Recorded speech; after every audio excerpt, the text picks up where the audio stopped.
Wouldn't go in there, my friend. I just let out a doozy. I think I'll go for a walk on this magical day. La la la la la la la la la. It's your new 1950s car.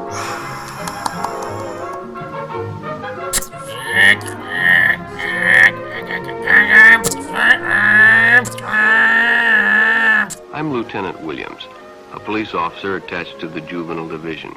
I'm on my way to Monroe Junior High School to talk to a group of young people. Oh, I thought he was going to the high school to talk to a group of garbage cans. Lots of young people hitchhike. Seems like a good way to get from one place to another. Yeah, because hitchhiking never got anybody in trouble. Never meet the eye. Let's take the case of Jimmy Barnes. Jimmy played baseball all afternoon, and he didn't feel like walking home, so he decided to thumb a ride. Jimmy's a lazy prick.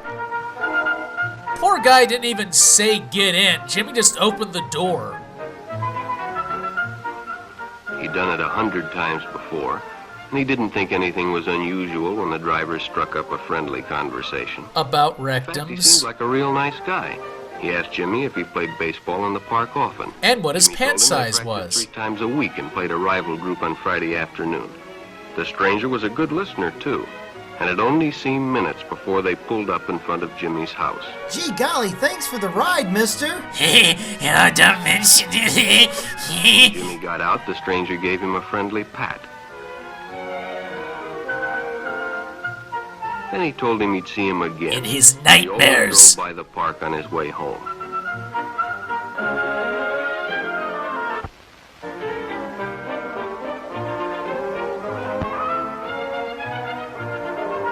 I don't think Jimmy understands what baseball I is. don't think so. Sure enough, the following day, when finished playing ball, well, the man was there waiting. I kept your seat warm. You mind if I take you the long way, Jimmy?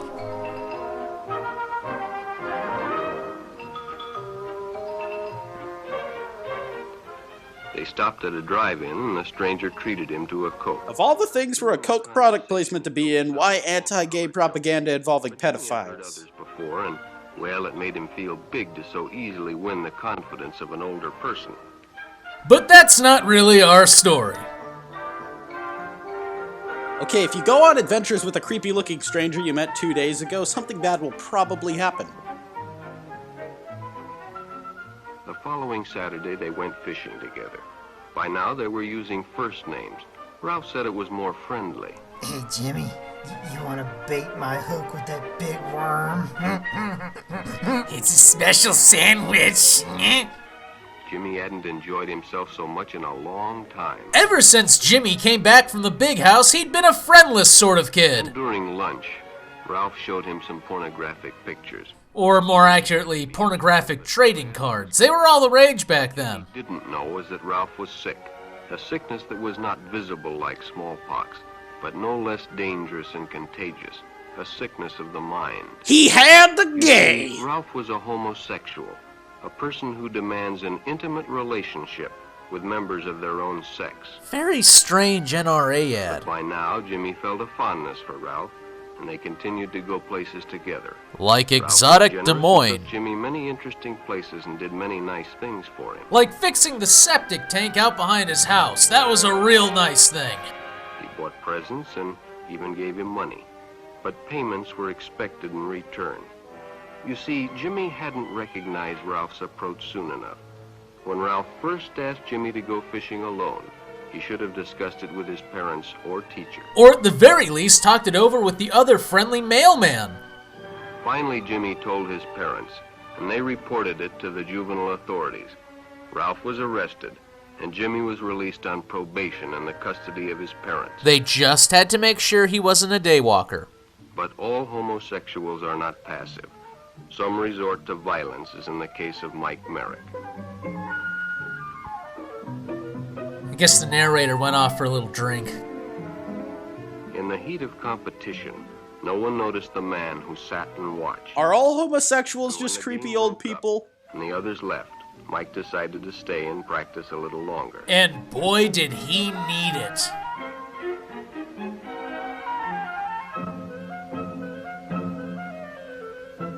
The stranger joined him. He was friendly and, well, it was better than playing alone.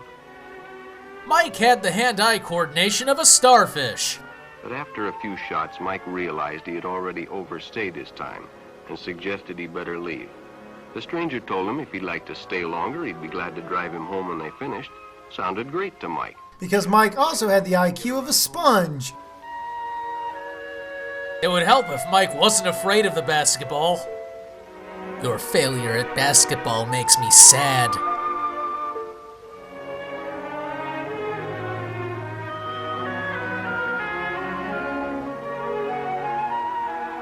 When they finished, the stranger told him he'd make a fine player someday if he got lots of practice. The companionship, the praise, the friendly attitude dispelled any misgivings Mike might have had about going with a stranger.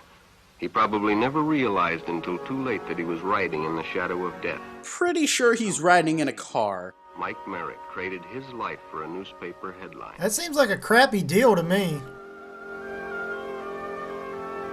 Take this job and shove it. As Denny and Jerry got the papers ready for Jerry's afternoon delivery, they only casually noticed the two boys that raced by in the afternoon traffic. That kid sitting next to a very early design of R2-D2. Afterwards, until the man called them over.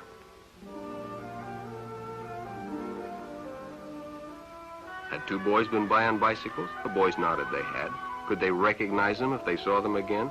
Well, Denny guessed he could. Then Hop In, the man said, those are stolen bikes. So what I'm getting from all this is that if your name was Jimmy, Mike, or Danny back in the 50s, you were just fucked.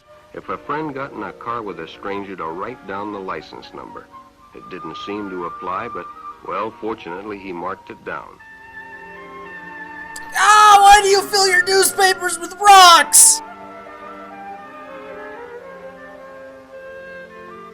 When he delivered a paper to Denny's house, he asked his mother if they'd caught the boys that had stolen the bicycles. Denny hadn't returned, so he told her the story and gave her the paper with the license number. Danny's mother thought of how stupid it was of him to not stop Danny from getting into the car. That'll be $5 extra for the number. Being a careful parent, she decided to call the police. Jerry supplied the necessary information, and the stranger's car was quickly spotted. It was a good example of how important it is to always get the license number and description of any stranger who takes a young person off alone, no matter what they tell you. It was also a great lesson for Danny on the wonders of police bribery. And all those sad Tim Burton trees in the background. Public restrooms can often be a hangout for the homosexual. Man, we spent a lot of time in there shitting. The man who had been in the restroom when they changed, and as it was late, he suggested they take the shortcut under the pier, but the others preferred to take the more traveled way home. Evolution in action.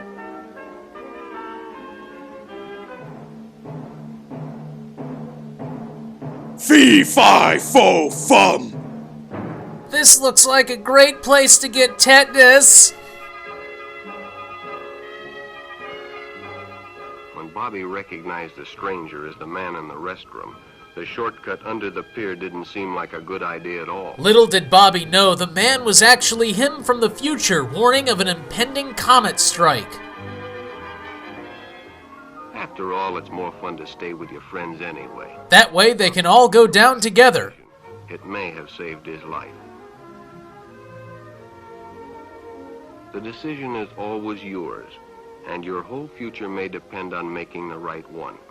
So no matter where you meet a stranger, be careful if they are too friendly, if they try to win your confidence too quickly, and if they become overly personal. Remember, kids, if a stranger is nice to you, they probably want to get in your pants. Appear normal, and it may be too late when you discover he is mentally ill. So keep with your group, and don't go off alone with strangers unless you have the permission of your parent or teacher. Or the school janitor. And thus concludes the educational tale of the mental illness known as pedophilia. I mean homosexuality.